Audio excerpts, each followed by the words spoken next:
ಮುಖ್ಯಮಂತ್ರಿ ಡಿಕೆ ಶಿವಕುಮಾರ್ ಕ್ಷೇತ್ರದಲ್ಲೂ ಸತ್ತವರಿಗೆ ಗೃಹಲಕ್ಷ್ಮಿ ಭಾಗ್ಯ. ಅರ್ಹರಲ್ಲದವರ ಕೈಗೆ ಸೇರ್ತಾ ಇದ್ದ ಗೃಹಲಕ್ಷ್ಮಿ ಹಣಕ್ಕೆ ಸರ್ಕಾರದಿಂದ ಕತ್ತರಿ. ಗೃಹಲಕ್ಷ್ಮಿ ಯೋಜನೆಯಲ್ಲಿ ಅರ್ಹತೆ ಪರಿಶೀಲನೆಗೆ ಇಲಾಖೆಯಿಂದ ಕಠಿಣ ಕ್ರಮ.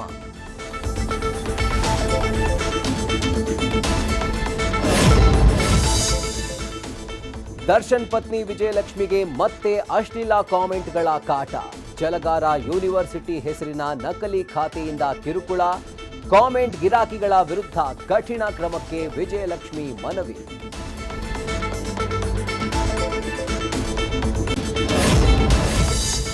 ಆರೋಗ್ಯ ಸೌಧದಲ್ಲಿ ಅಧಿಕಾರಿಗಳ ಜೊತೆ ಸಚಿವರ ಸಭೆ. ಆರೋಗ್ಯ ಇಲಾಖೆಯಲ್ಲಿರೋ ಸಮಸ್ಯೆಗಳ ಪರಿಹಾರಕ್ಕೆ ಸಚಿವರ ಸಮಾಲೋಚನೆ. ತಳಮಟ್ಟದ ಆರೋಗ್ಯ ಕೇಂದ್ರವನ್ನ ಗಟ್ಟಿಗೊಳಿಸಲು ಸಚಿವ ಯುಟಿ ಖಾದರ್ ಪಣ.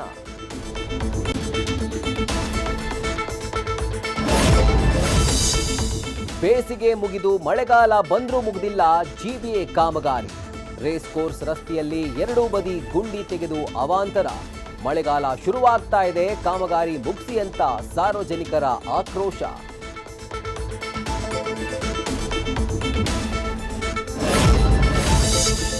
ಮೂರೇ ತಿಂಗಳಲ್ಲಿ ಜಿಬಿಎಗೆ ಹರಿದು ಬಂತು ಭರ್ಜರಿ ಆದಾಯ.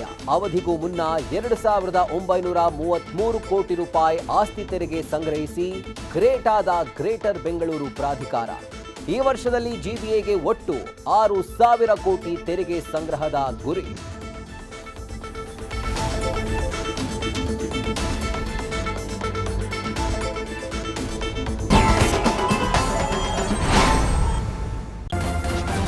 ನ್ಯೂಸ್ ಫಸ್ಟ್ ನಿರ್ಭೀತಿಯಿಂದ ನಿಮ್ಮ ಪರವಾಗಿ.